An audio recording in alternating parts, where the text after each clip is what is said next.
இந்த வருடம் 2026 மிகச்சிறப்பான முறையிலே ஹஜ் பயணிகளுக்கான ஏற்பாடுகள் மிகச்சிறப்பாக செய்யப்பட்டு தங்களுடைய புனித பயணத்தை முடித்து முதலாவது விமானம் இன்று வருகின்றிருக்கிறது. வருகின்றிருக்கக்கூடிய அந்த புனித பயணிகளை தமிழ்நாடு அரசின் சார்பிலே வரவேற்கும் முகமாக துறையினுடைய அமைச்சரும் வக்ஃப் வாரியத்தினுடைய தலைவரும் தமிழ்நாடு அரசினுடைய உயரதிகாரிகளும் இங்கே வருகின்றிருக்கிறோம்.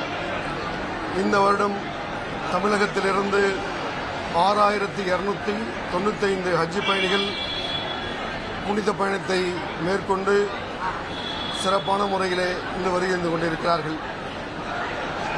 16 விமானங்கள் மூலம் அவர்கள் திரும்பி வர இருக்கிறார்கள். அதனுடைய முதல் விமானம் இன்று தரையிறங்கியிருக்கிறது. இன்றிலிருந்து தொடர்ச்சியாக இந்த மாதம் 29ஆம் தேதி வரை அந்த விமானங்கள் ஒவ்வொன்றாக வர இருக்கிறது. வருகின்றிருக்கக்கூடிய ஹஜ் பயணிகளை ஏற்பாடுகள் குறித்து நாம் கேட்டறிந்த போது மிகுந்த திருப்தியான முறையிலே அவர்கள் ஏற்பாடுகள் எல்லாம் மிகச்சிறப்பாக இருப்பதை உறுதி செய்திருக்கிறார்கள். மேலும் அவர்கள் சொல்லக்கூடிய செய்திகளை வரக்கூடிய வருடங்களிலே ஹஜ் கமிட்டிக்கு கொண்டு சென்று வரும் வருடங்களை மேலும் செம்மைப்படுத்தக்கூடிய வகையிலே இரு அரசினுடைய சேவைகளும் நிச்சயமாக அமையும்.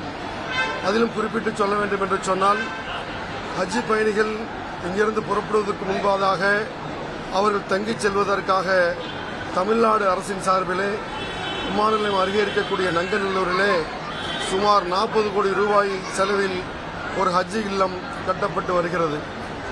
ஒரு 10 தினங்களுக்கு முன்பு பார்வையிட்ட நாம் அதனை எதிர்வரும் 2027ஆம் வருடம் ஹஜ் பயணிகள் தங்குவதற்கு ஏதுவாக பணிகளை திறந்து முடிக்கக்கூடிய வகையிலே அதனை உத்தரவிட்டு வந்திருக்கிறோம்.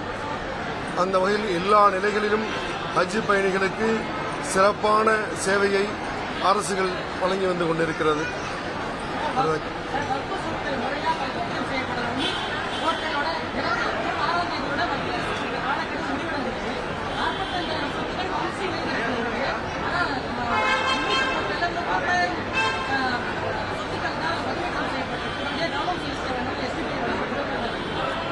உமீத் போர்ட்டலை பொறுத்தவரை அதில் சொத்துக்களை பதிவேற்றுவதிலே பலவிதமான சவால்கள் இருக்கக்கூடிய காரணத்தினால் இயன்றவரை அதிகாரிகள் அதை பதிவேற்றம் செய்திருக்கிறார்கள்.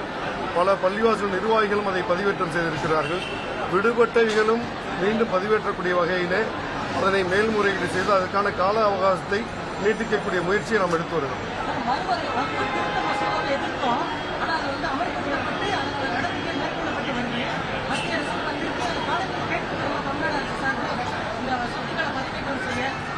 தமிழ்நாடு அரசின் சார்பில் துறையின் சார்பில் அதற்கான மேல்முறையீடு நிச்சயமாக செய்ய இருக்கிறோம். அதேபோல் வக்ஃப் திருத்த சட்டத்தை பொறுத்தவரை தொடர்ச்சியாக இந்த அரசும் அதனுடைய பல சரத்துக்களை எதிர்க்கும் விதமாக தீர்மானங்கள் நிறைவேற்ற இருக்கிறோம்.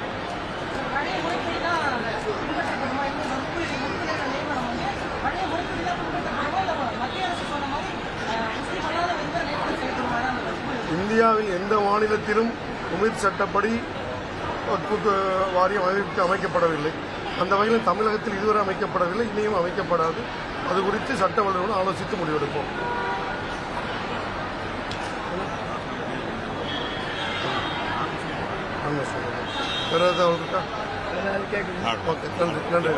பிளே ஸ்டோர் மற்றும் ஆப் ஸ்டோரில் இருந்து பாலிமர் செயலியை QR கோடு மூலம் பதிவிறக்கம் செய்யுங்கள்.